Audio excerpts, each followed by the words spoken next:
सलाम ख़वातीन और हज़रात, welcome back to another episode of Dil Ki बात। अगर आप ये एपिसोड देख रहे हैं और आपने पिछली एपिसोड नहीं देखी जो कि इकोनॉमी के ऊपर थी, तो मैं आपको अर्ज करूंगा कि यहाँ पर कहीं पर वो अपीयर हो रही होगी, वो ज़रूर देख लें, बिकॉज इसमें बहुत सारी चीज़ें उससे कनेक्टेड होंगी। तो it would be very useful कि आप पहले वो देखें, फिर आप इसकी तरफ आएँ। आज के एपिसोड के अंदर हम डिस्कस करेंगे कि पाकिस्तान के इंटरनल जो करेंसी है, जो रुपया है, और इंटरनल लोन्स, इंटरनल गवर्नमेंट का रेवेन्यू, ये तमाम चीज़ें कैसे काम करती हैं। बट बिफोर अंडरस्टैंडिंग दैट, सबसे पहले मैं चाहूँगा कि आप करेंसी को समझ लें। करेंसी जो हम सब जानते हैं, हम सुबह शाम इससे जाते हैं, चीज़ें खरीदते हैं, सारा कुछ करते हैं। अब विदाउट गूगलिंग, विदाउट लुकिंग, मैं चाहूँगा कि आप अपने आप से पूछें कि क्या आपको पता है कि करेंसी के ऊपर जो टेक्स्ट लिखा हुआ होता है, जो हम सुबह शाम देखते हैं, हम सुबह शाम आगे करेंसी से चीज़ें खरीदते हैं, उसका जो टेक्स्ट है वो क्या होता है। आई एम श्योर कुछ लोगों को पता होगा, but 99% of the people that I have asked in real life generally उनको नहीं पता होता। एंड सो आई थॉट कि मैं ज़रा उससे स्टार्ट करूँ और मैं करेंसी को थोड़ा समझा दूँ, क्योंकि वो समझ गए तो आगे बहुत सारी चीज़ें खुद से समझ आ जाएंगी।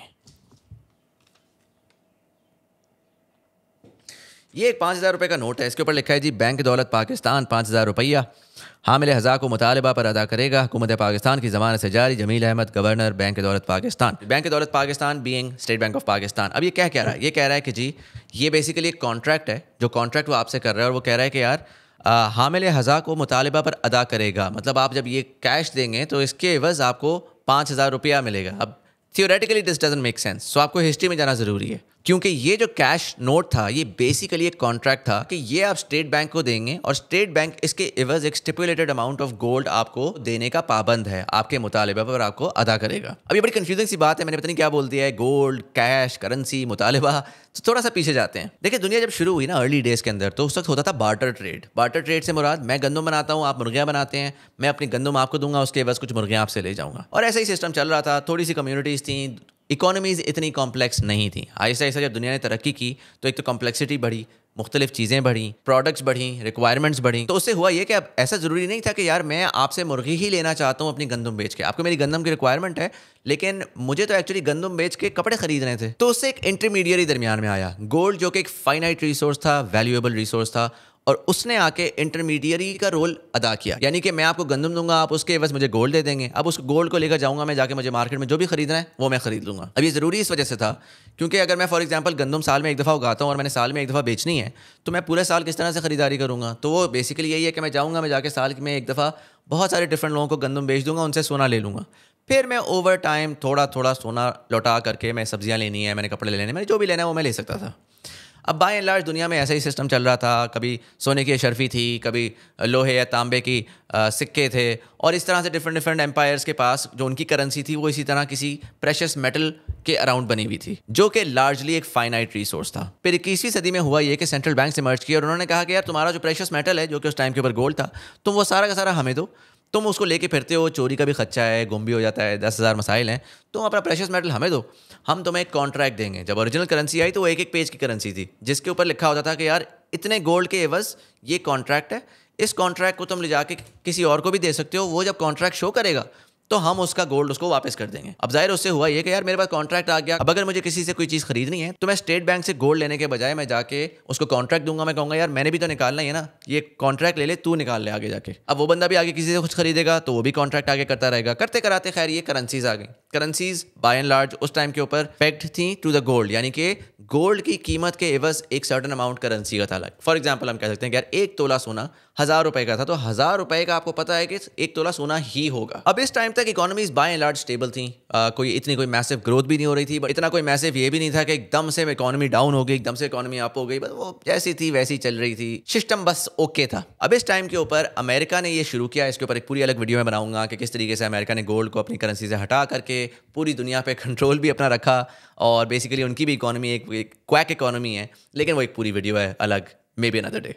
पाकिस्तान ने भी एग्जैक्टली यही किया कि वो हामिल हज़ा को मुतालिबा पर सोना अदा करने के बजाय सोना कट गया और हामिल हज़ा को मुतालिबा पर पता नहीं क्या अदा करने का कॉन्ट्रैक्ट आ गया। नॉनदलेस ये है कैश, और जैसा कि मैंने आपको ये पूरा सिस्टम समझाया है, तो जो एक्चुअल वैल्यू है, अगर आप सारा कैश निकाल दें, सारा गोल्ड निकाल दें, तो एक्चुअल वैल्यू ये है कि आप क्या प्रोड्यूस कर रहे हो, आप क्या प्रोडक्टिविटी कर रहे हो। मसलन अगर पुराने इंसान पे चले जाएं तो उसकी प्रोडक्टिविटी ये थी कि वो गंदम उगाता था, गंदम उसकी वेल्थ थी, गंदम को एक्सचेंज करके वो कोई और चीज़ खरीदता था। उसकी वेल्थ ये नहीं थी कि यार वो मैजिकली बस सोना बना लेता था और वो सोना जो है ना वो बनता रहता था। हमेशा कोई भी चीज़ पैसा बनने के पीछे या वेल्थ बनने के पीछे कोई ना कोई प्रोडक्टिव चीज़ होना ज़रूरी है।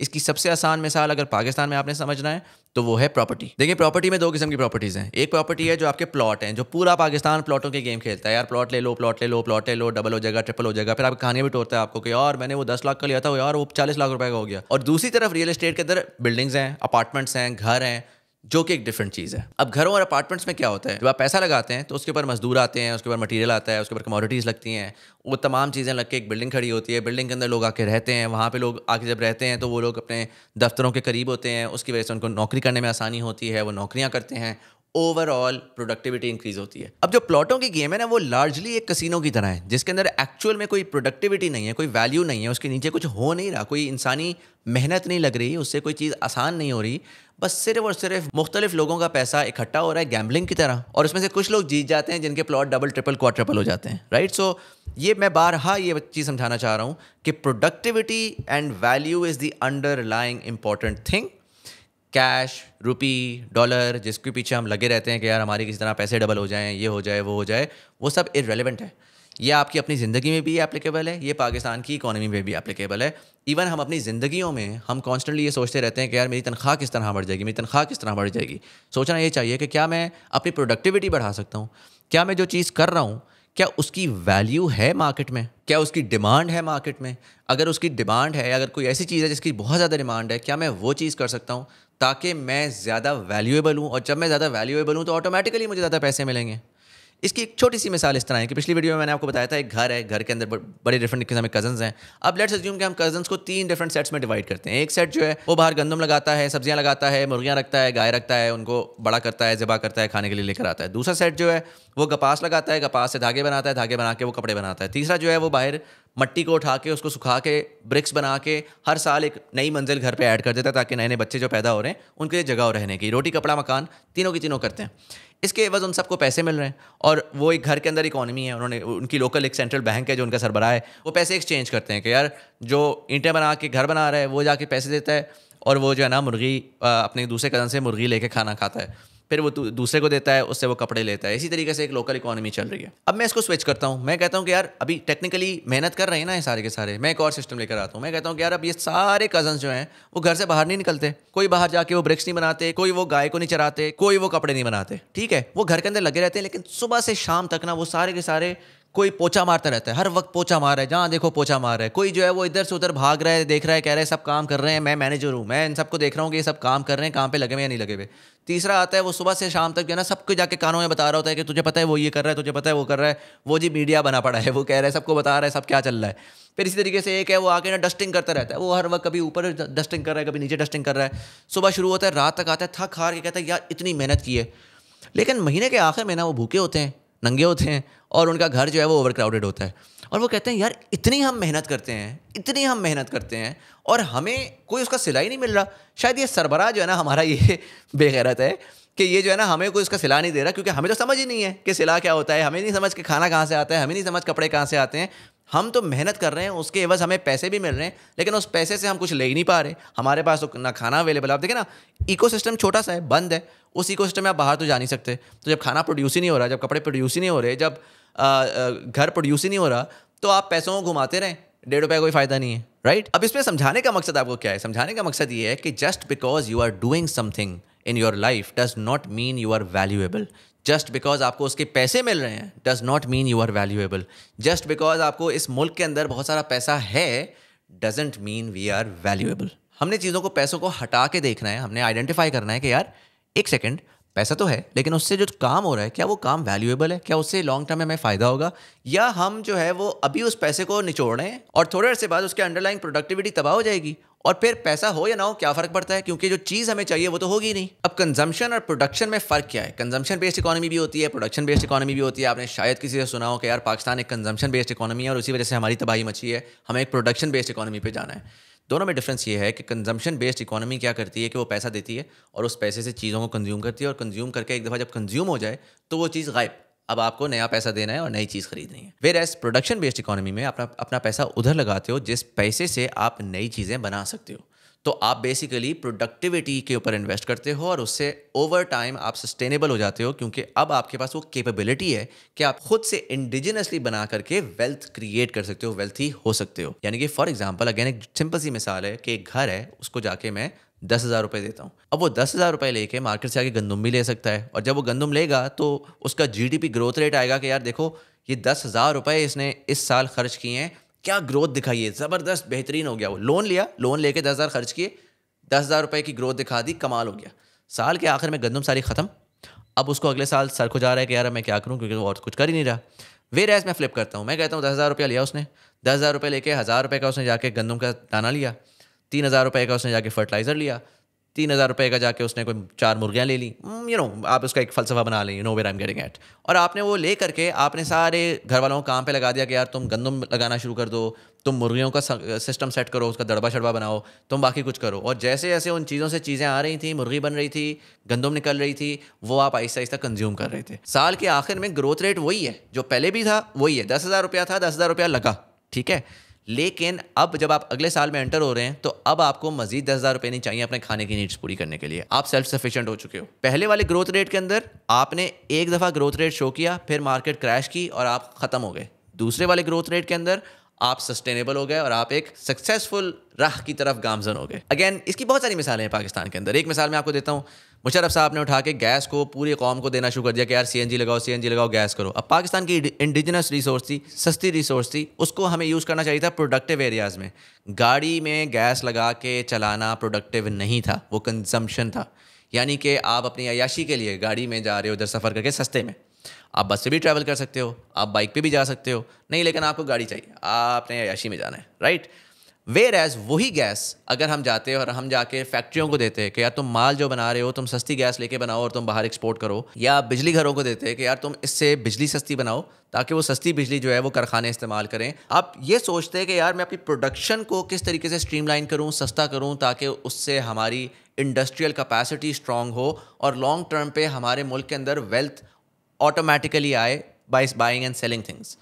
लेकिन नहीं हुआ ऐसा, और हमने देखा कि हम उसके बाद एक अजीब रट में फंसे रहे। ये हर दफ़ा ऐसे ही हुआ है। हर गवर्नमेंट में आप देखते हैं, गवर्नमेंट आती है, आगे पॉलिसी दिखाती है, किसी तरह करते कराते आपको 6% 5% ग्रोथ रेट दिखाती है, और फिर उसके 2-1 साल में एकदम से मार्केट क्रैश करती है और वो कहते हैं यार हम तो बड़े ज़बरदस्त थे, अगला वाला मार गया। एक्चुअल में सर आप ज़बरदस्त नहीं थे, आपने चूना लगाया था। सबसे आसान काम ये है, इधर से कर्जा लो, डॉलर को कंट्रोल करो, सस्ती गाड़ियाँ मंगवाओ, सस्ती चीज़ें मंगवाओ, और ये इमेजिन करो कि यार देखो ग्रोथ रेट बड़ी ज़बरदस्त है, क्योंकि अगेन घर का सरबराह जो है वो चूना लगा रहा है बैठा हुआ आपको। वेयर एज जब आप प्रोडक्टिविटी फोकस्ड होते हो, प्रोडक्शन फोकस्ड होते हो, वो लॉन्ग टर्म काम है, उसमें मेहनत लगती है, वो इतना शाइनी नहीं होता, उसमें बड़ी बड़ी रोडें नहीं बन जाती, उसमें फोकस इस चीज़ के ऊपर होता है कि यार क्या हम ऐसा कर सकते हैं जिससे एक्चुअल में लॉन्ग टर्म में हमें फ़ायदा होगा। इंसान फितरी तौर पे ऐसा है कि उसको फ़ौरन रिटर्न चाहिए होता है। आपके घर में आपको कोई आके बोलेगा कि यार मेरे पास एक स्कीम है, जिस स्कीम के अंदर आप जो है ना ये पोल्ट्री फार्म है, इसमें टाइम है तो तुम्हें थोड़ा सा टाइम लगेगा तुम्हारा, और 10 लाख रुपए इन्वेस्ट करो, आहिस्ता आहिस्ता तुम्हें साल का ना कभी पहले 10,000 12,000 रिटर्न आ जाएगा, फिर ओवर द 10 ईयर पीरियड तुम इतना पैसा बना लोगे। आप कहोगे यार 10,000 रुपये, मुझे नहीं 10,000 रुपये चाहिए। आपका दोस्त आपको साथ ही कॉल करेगा, कहेगा यार 10 लाख रुपए डाल, महीने का 40,000 मिलेगा। आप सोचे समझे बगैर कहोगे यार भाई ऑब्वियस सी बात है, मुझे तो घर का खर्चा चलाना है ना, मुझे किसी तरह ऐसे करना है। हर किसी के दिमाग में ये होता है यार मैं क्या ऐसा कर सकता हूँ कि मुझे इतने पैसे मिल जाएं कि कुछ किए बगैर मेरी ज़िंदगी चल जाए, मेरी रिटायरमेंट हो जाए, एक अय्याशी। अब वहाँ पर यही प्रॉब्लम है, यही हमारी सोच का प्रॉब्लम है, यही हमारे हुक्मरानों की सोच का प्रॉब्लम है कि हम कॉन्स्टेंटली अरबियों को देखते रहते हैं कि यार वो देखो उनका तेल निकला है ना, जो अय्याशी उनकी है वो अय्याशी हमारी क्यों नहीं है। ओ भाई, पूरी दुनिया में जो इकोनॉमीज़ ग्रो की हैं, ख़ासकर हमारी जैसी इकोनॉमीज़ जिनकी बहुत ज़्यादा पॉपुलेशन है, बहुत यंग पॉपुलेशन है, वो प्रोडक्टिविटी पे ग्रो की हैं। पैसे को भूल जाएं, पैसा किस तरह बनेगा, पैसा किस तरह डबल होगा, प्रोडक्टिविटी मुझे बताएं एक्चुअल में लोग कितने प्रोडक्टिव हैं। जो मैंने आपको स्टार्ट की मिसाल दी थी कि लड़के सारे पोछा मार रहे हैं, मेहनत आई एम श्योर बहुत पाकिस्तानी कर रहा है, लेकिन क्या वो मेहनत प्रोडक्टिव है? क्या वो मेहनत एक्चुअल में कोई वैल्यू प्रोड्यूस कर रही है, या वो मेहनत इसी पोछा मारने की तरह है जिससे जो रिक्वायरमेंट है वो पूरी नहीं हो रही? आप जो अपनी नौकरी ढूंढ रहे हैं, आप जो अपना काम ढूंढ रहे हैं, आप सोच रहे हैं कि मैंने आने वाली ज़िंदगी में क्या करना है, क्या आप ये सोच रहे हैं कि यार पैसा, मुझे लोग बड़े सारे मैसेज करते हैं, कहते हैं मुजम्मिल भाई मुझे बताएं कि कौन सा ऐसा प्रोफेशन है जिससे पैसे बड़े बनेंगे। मैं कहता हूँ यार ये किस किस्म की बात है, पैसा प्रोफेशन तो डिफाइन नहीं करता, मुझे क्या पता 4 साल बाद उस प्रोफेशन की क्या डिमांड होगी।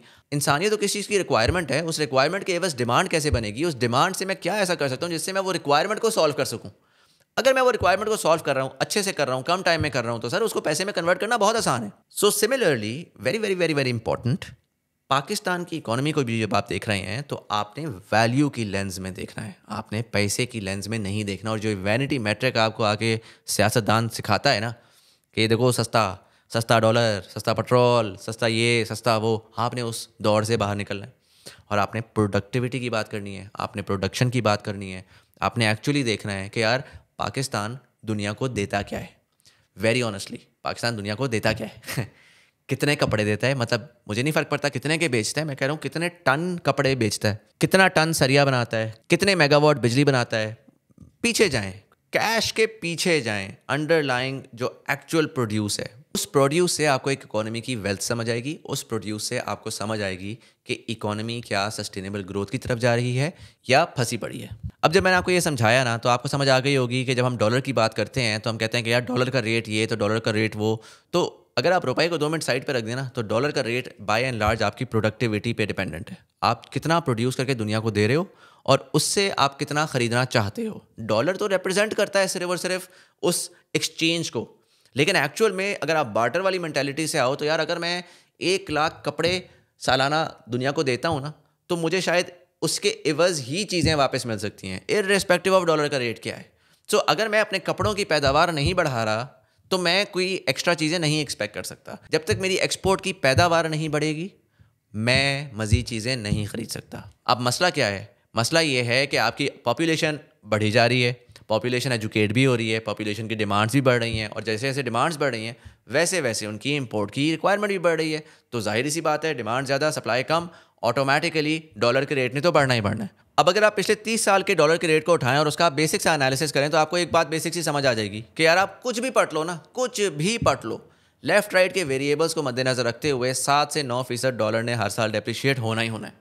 अब इसके ऊपर आप सियासतदानों को गालियां देना बंद करें। आपको पता है ये आपके मुल्क का मसला है, आपकी प्रोडक्टिविटी का मसला है, आप एक अंडर डेवलप्ड इकॉनमी है, वो एक डेवलप्ड इकॉनमी है, डॉलर के रेट में डिफरेंस आएगा। अब बजाय इसके कि हम इसके ऊपर शो डालें जिसकी वजह से सियासतदान जो है वो डॉलर के रेट को कंट्रोल करता है, फिर मार्केट में पंप एंड डंप आता है, फिर वो बूम एंड बस्ट आता है, ओ भाई डॉलर बढ़ेगा कोई प्रॉब्लम नहीं है। हमने तो पैदावार पे फोकस करना है ना, हमने इस पे फोकस करना है कि मैं कितना बना रहा हूँ और मैं कितना ख़रीद रहा हूँ। मुझे इससे फ़र्क ही नहीं पड़ता कि डॉलर का रेट 1000 रुपये हो या 5000 रुपये हो या 10,000 रुपये हो। मुझे इससे फ़र्क पड़ता है कि मेरी कुव्वत ख़रीद कितनी है, मेरी प्रोडक्टिविटी कितनी है और उससे मैं कितनी चीज़ों को ख़रीद सकता हूँ। ये बड़ा इंपॉर्टेंट है समझना, कुव्वत ख़रीद, क्योंकि कुव्वत ख़रीद ये होती है। फॉर एग्जांपल मैं इसको बिल्कुल बेसिक सा ब्रेक डाउन करता हूँ। लेट्स अज्यूम 100 रुपये हैं आपके पास, 100 रुपये में 10 रुपये की डबल रोटी आती है, ठीक है, और 90 रुपये का बाकी XYZ जो भी चीज़ें आती हैं। अब मैं कहता हूँ अगले साल कुछ सिस्टम ऐसा हुआ, आपकी प्रोडक्टिविटी इंक्रीज़ हुई, सारा कुछ हुआ, और मीनवाइल कैश की मैनेजमेंट, जिसके ऊपर हम आएंगे, कैश की मैनेजमेंट ऐसी हुई कि जो डबल रोटी है उसकी प्राइस डबल होगी, 20 रुपये होगी, और आपकी तनख्वाह जो है वो 400 रुपये होगी। अब आप सोच रहे हैं यार कितनी महंगाई हो गई है, 100% डबल हो गई डबल रोटी की प्राइस।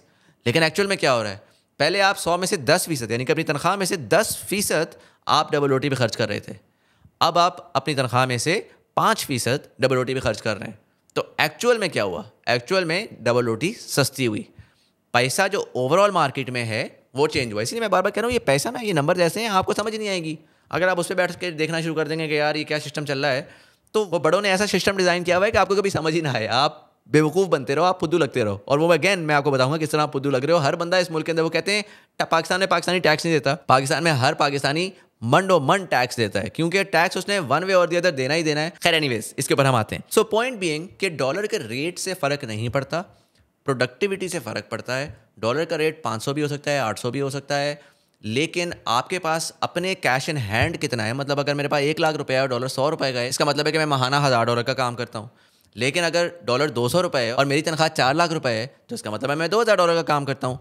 इस डिफरेंस को हमने आइडेंटिफाई करना है, हमने अपनी प्रोडक्टिविटी को आइडेंटिफाई करना है। हमने ये देखना है, इससे फ़र्क नहीं पड़ता कि डॉलर की प्राइस क्या है क्या नहीं है, हमने अपनी कैपेबिलिटी को बढ़ाना है। खैर IMF प्रोजेक्ट कर रहा है कि जो डॉलर की रियल वैल्यू है बाय जून वो 311 312 है। तो अगेन डॉलर 300 रुपया क्रॉस करेगा, 312-13 पे जाएगा। उससे थोड़े से शॉर्ट टर्म पे मुश्किलात आएंगे, चीज़ें महंगी होंगी, पर हमें डॉलर को अब अपने रेट पे रहना देना चाहिए है, और हमें फोकस इस चीज़ पे करना चाहिए कि हम अपनी पैदावार, अपनी प्रोडक्टिविटी किस तरह बढ़ा सकते हैं, हम अपने आप को एक्सपोर्ट सेंट्रिक किस तरह कर सकते हैं, हम अपने आप को एक कंजम्पशन इकोनॉमी से प्रोडक्शन इकोनॉमी किस तरह कर सकते हैं। अब इसमें ये याद रखें कि प्राइस ऑफ डॉलर जो है वो सिर्फ और सिर्फ एक तो डिमांड एंड सप्लाई है आपकी कि यार हम कितना बना रहे हैं और कितना बेच रहे हैं, एक उस पर डिपेंडेंट है। लेकिन एक और बड़ी इंटरेस्टिंग चीज़ है और वो ये है कि यार अगर मार्केट में $1,00,000 अवेलेबल है और $1,000 अवेलेबल है, जिसमें $1,00,000 ने $1,000 को चेस करना है, तो हर डॉलर की वैल्यू $100 होगी। लेकिन अगर मैं कुछ करता हूँ और मैं मार्केट में रुपया प्रिंट करके मैं $4,00,000 मार्केट में रख देता हूँ और वो $4,00,000 आप $1,000 को चेस कर रहा है, तो आप बताएं डॉलर की क्या वैल्यू होगी? ऑब्वियस सी बात है, $400 का डॉलर होगा, क्योंकि जो खरीदार है उसने सिर्फ उस पैसे से सिर्फ डॉलर खरीदना है। तो वो कहेगा कि यार मुझे वो डॉलर चाहिए, तो वो डॉलर की जो वैल्यू क्रिएट करेगा वो जाहिर है कि जब आपने कैश को ही 4x डबल कर दिया PKR में, तो डॉलर की वैल्यू ऑटोमेटिकली बढ़ेगी। अब पाकिस्तान में जो रिसेंटली डॉलर की वैल्यू बढ़ रही है उसमें सिर्फ और सिर्फ डिमांड सप्लाई का प्रॉब्लम नहीं है, उसमें एक मेजर रीज़न ये भी है कि हम कॉन्स्टेंटली बहुत ज़्यादा अंधाधुन कैश प्रिंट कर रहे हैं। अब आप ये अंदाज़ा लगाएं कि पिछले 4 साल में 2020 में आपकी टोटल मनी सप्लाई जो PKR की पाकिस्तान रुपीज़ की मनी सप्लाई पाकिस्तान में थी वो तकरीबन लगभग 18 ट्रिलियन थी। आज वही मनी सप्लाई लगभग 36 ट्रिलियन है। यानी कि पिछले 4 साल के अंदर आपने अपनी जो लोकल इकोनॉमी के अंदर मनी सप्लाई है उसको डबल किया है, आपने डबल किया है उस मनी सप्लाई को। अब आप ऑनेस्ट टू गॉड अल्लाह ताला को हाजिर नाजिर जान के बताएं, क्या पाकिस्तान में प्रोडक्टिविटी डबल हुई है? क्या जो हम प्रोड्यूस कर रहे थे वो क्या डबल हुआ है? क्या हमारी मुर्गियाँ डबल हो गई हैं? क्या हमारी गंदम डबल हो गई है? क्या हमारे कपड़े डबल हो गए हैं? क्या हमारे यहाँ घर डबल होकर बनना शुरू हो गए हैं? या हमारी प्रोडक्टिविटी तो वही है, हमने बस कैश को डबल कर लिया। और अगर हमने कैश को डबल कर लिया और मार्केट में जो 40% इन्फ्लेशन हो रही है, तो आपको समझ आना शुरू हो जाती है कि यार जाहिर सी बात है इन्फ्लेशन आपकी जो है वो मनी प्रिंटिंग से हो रही है। आप अंधाधुन मनी प्रिंट करी जा रहे हैं, उससे मार्केट में जब फाइनाइट अमाउंट ऑफ रिसोर्स है, पैसा आपके लोगों के हाथों में आ रहा है, वो पैसा जब जाके मार्केट में वो लगा रहे हैं, तो high demand low supply, logically the prices will increase. Basic economy 101। अब मनी सप्लाई बढ़ रही है, इसका क्या मतलब है? अब ये एक बड़ा कॉम्प्लेक्स टॉपिक है। मैं इसको अगर सिंप्लीफाई करके आपको बता सकूं तो होता ये है कि स्टेट बैंक पैसे प्रिंट करता है। स्टेट बैंक जब वो पैसे प्रिंट कर देता है, गवर्नमेंट वो पैसा लोन लेती है थ्रू बैंक्स, जिसको वो फिर इस्तेमाल करती है अपनी स्पेंडिंग के अंदर। और फिर जब वो अपनी स्पेंडिंग करती है, गवर्नमेंट वो पैसा स्पेंड करती है, तो फिर वो इवेंचुअली लोगों के हाथों में आ जाता है। अब इस वक्त हो क्या रहा है? गवर्नमेंट ऑफ पाकिस्तान, जो कि पाकिस्तान का सबसे बड़ा एम्प्लॉयर है, कोई प्राइवेट सेक्टर गवर्नमेंट के करीब ही नहीं आता। अब एज अ कॉर्पोरेट एंटिटी अगर आप गवर्नमेंट को इमेजिन करें तो उसकी कुछ कॉस्ट्स हैं, उसके कुछ रेवेन्यूज़ हैं, उसके हिसाब से प्रॉफिट्स होंगे, राइट? अब गवर्नमेंट की कॉस्ट क्या है? गवर्नमेंट सर्विसेज देती है आपको, अस्पताल, स्कूल, रोडें, डेवलपमेंट, अपने खर्चे, मिनिस्ट्रियाँ चलानी, फॉरेन अफेयर्स चलाना, पूरी दुनिया में आगे पीछे घूमना फिरना, व्हाटएवर, वो सारे खर्चे गवर्नमेंट के वो कॉस्ट में आ गए। रेवेन्यू गवर्नमेंट का क्या है? गवर्नमेंट की कुछ कंपनीज़ हैं, जैसा कि आपको पता है OGTCL हो गया, PIA हो गया, ये हो गया, वो हो गया, उनके रेवेन्यू से आता है। Majority of those companies are already in losses, तो वहाँ से भी आपको प्रॉफिटेबिलिटी कोई नहीं आ रही।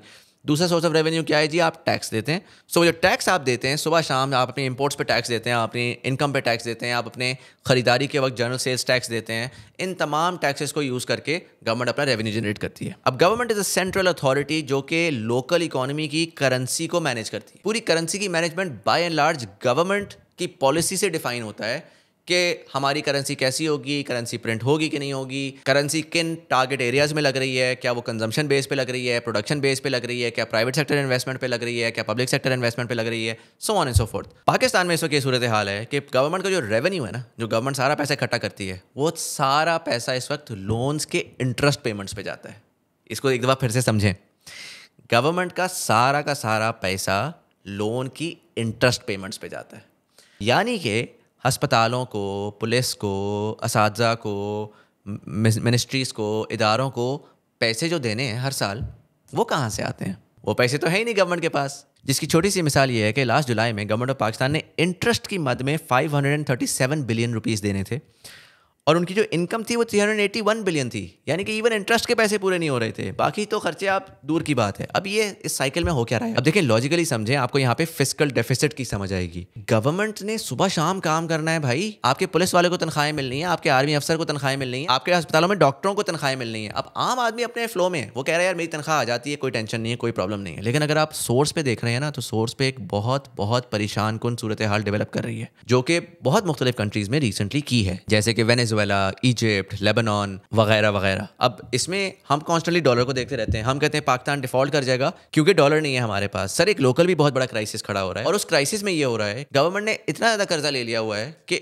उन्होंने वो कर्जा वापस करना है, उन्होंने तनख्वाहें भी देनी है, तो वो एक दलदल में है। वो जाएंगे और जाके अब मजीद कर्जा लेंगे और फिर वो मजीद कर्जा लेंगे और फिर वो मजीद कर्जा लेंगे ताकि वो अपने कर्जे की पेमेंट्स निकाल सकें, ताकि वो तनख्वाहें दे सकें। होगा क्या कि जो आपकी मनी सप्लाई है, क्योंकि at the end of the day मैंने आपको बेसिक सा बता दिया, तनख्वाहें जानी है, इंटरेस्ट पेमेंट्स जानी है, लोन्स जाने हैं, पेंशन्स जानी है, सारा कुछ जो खर्चे होते हैं ना वो जाने जाने, उसका आप ये नहीं कर सकते कि यार इसको मैंने नहीं दिया उसको नहीं दिया, जैसे ही आपने कटाना शुरू किया क्राइसिस खड़ा हो जाएगा। तो जब आप डेस्परेटली सबको आपने मैनेज करना है तो आप लोन्स लेना शुरू कर देंगे, गवर्नमेंट लोन्स लेगी। इस वक्त हालात ऐसे हैं, महंगाई इतनी ज़्यादा है कि आप टैक्सेस बढ़ा नहीं सकते। आप मैक्सिमम भी बढ़ा दोगे तो कितने बढ़ा दोगे? आपके ऊपर लोन्स इतने ज़्यादा पड़ चुके हैं कि अब आप किसी ना किसी तरीके से या तो आप डिफॉल्ट करो लोकल डेट के ऊपर। आपका पूरा का पूरा सिस्टम एक ड्रग एडिक्ट की तरह चल रहा है। बैंक्स जो है ना पाकिस्तान में, वो 90% अपना पैसा गवर्नमेंट को लोन करते हैं। पूरी दुनिया में बैंक्स प्राइवेट सेक्टर को लोन देते हैं, वहाँ से प्रोडक्टिविटी बढ़ती है। हमारे यहाँ गवर्नमेंट एक इंतहा ज़्यादा अनप्रोडक्टिव इदारा है जिसके अंदर फालतू के लोग बैठे हुए हैं और वो प्रोडक्टिव नहीं है। वो तनख्वाहें ले रहे हैं लेकिन वो प्रोडक्टिव नहीं है।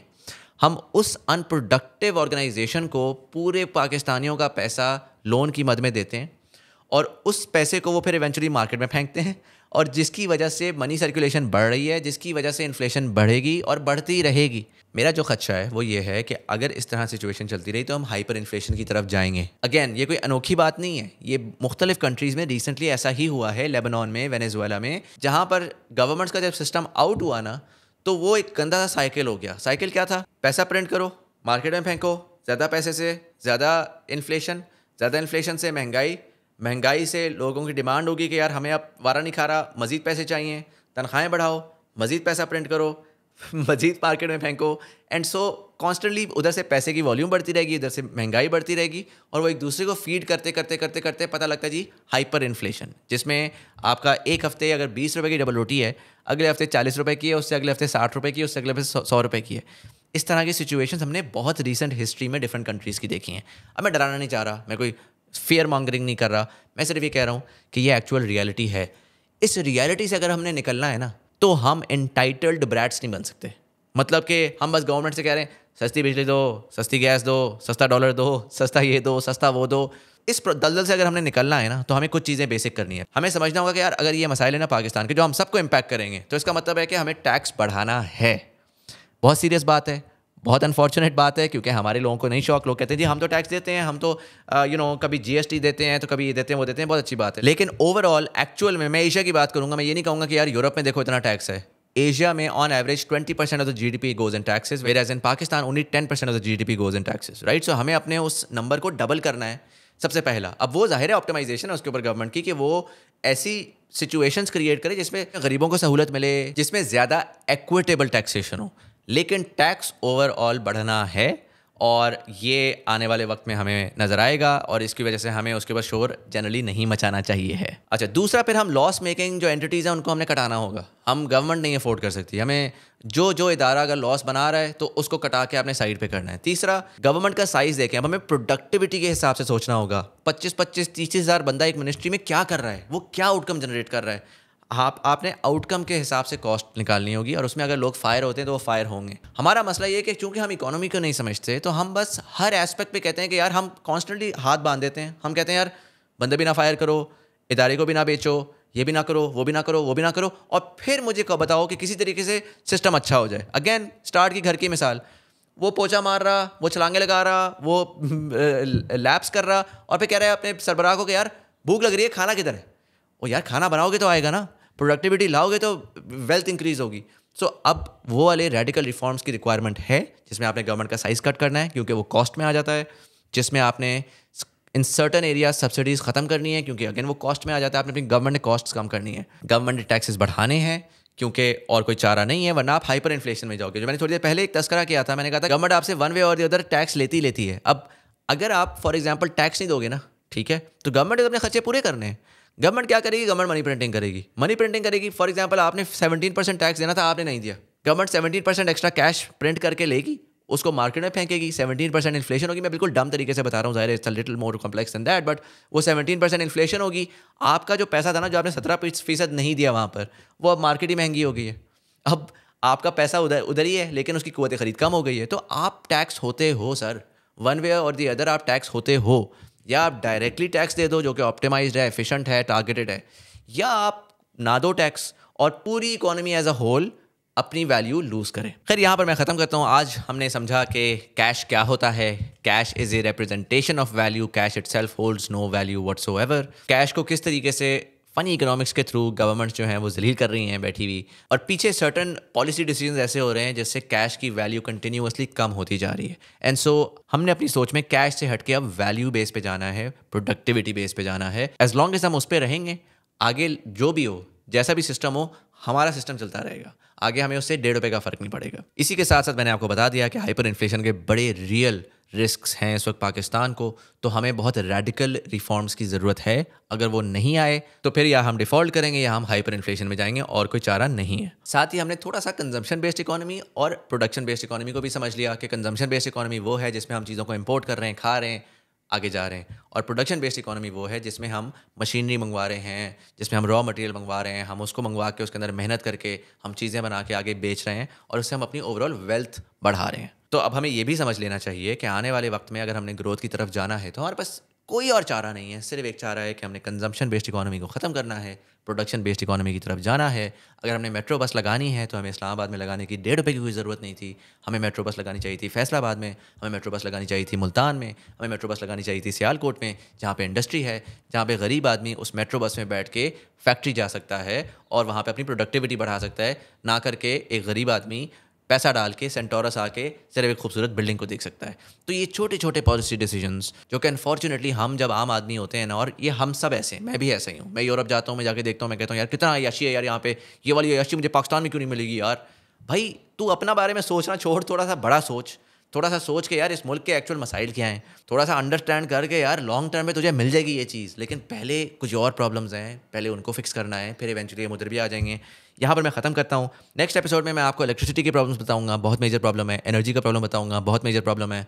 बट मोस्ट इंपॉर्टेंटली मैं डिस्कस करूंगा कि किस तरीके से जब अंडर डेवलप्ड इकोनॉमी एक डेवलप्ड इकोनॉमी की तरफ जाती है तो उसमें क्या क्या स्टेप्स आते हैं। मसलन हम जब पाकिस्तान में इमेजिन करते हैं ना कि यार हमारी IT इंडस्ट्री कोई है नहीं, तो हम कुछ ऐसा करें कि जिसमें हमारी IT इंडस्ट्री जो है वो AI की टेक बनाना शुरू कर दे। और यार ऐसे नहीं होता, बेबी स्टेप्स होते हैं, एवोल्यूशनरी होता है। ये नहीं होता कि आप एक जगह से जंप लगाओ और सीधा आसमान पे चले जाओ। हाँ, स्पोरेडिकली कुछ लोग ऐसे इमर्ज करेंगे जो कि उस लेवल ऑफ इंट्रिकेसी का काम कर सकते हैं, लेकिन बाय एंड लार्ज जो पूरी इकोनॉमी है वो आहिस्ता आहिस्ता ग्रो करती है। सो हमें एक्सपेक्टेशंस अपनी उस हिसाब से अलाइन करना बहुत ज़रूरी है।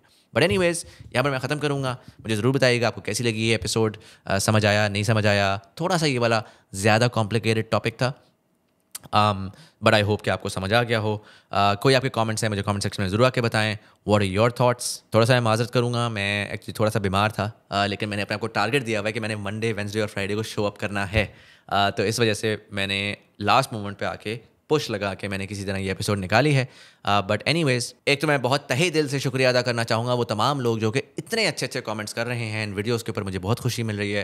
मैं साथ ही शुक्रिया अदा करना चाहूँगा हमारे पेट्रन्स को जो कि नीचे दी गई हुई स्ट्राइप की लिंक को इस्तेमाल करके हमारे इस शो को सपोर्ट करते हैं और इंश्योर करते हैं कि हम ये बनाते रहें। आपको पता है एक पूरी टीम है, एडिटिंग टीम है, इसके लिए इक्विपमेंट है, तो उसकी कॉस्ट होती है, उसको हम वहाँ से कवर कर रहे हैं। इसी के साथ साथ अगले हफ्ते मैं एक वीडियो करूँगा जिसमें मैं आप लोगों के क्वेश्चंस का जवाब दूंगा। तो अगर आपके पास कोई स्पेसिफिक क्वेश्चंस हैं मेरे बारे में, इकोनॉमी के बारे में, किसी चीज़ के बारे में भी, तो वो आप नीचे कमेंट सेक्शन में दे दें। जो मोस्ट लाइक्ड क्वेश्चंस होंगे उनका मैं अगले हफ्ते एक वीडियो में डिटेल में जवाब दूंगा। But anyways, this was Syed Muzammil Hasan Zaidi, you are watching Dil Ki Baat. Thank you so much for watching and I will see you in the next one.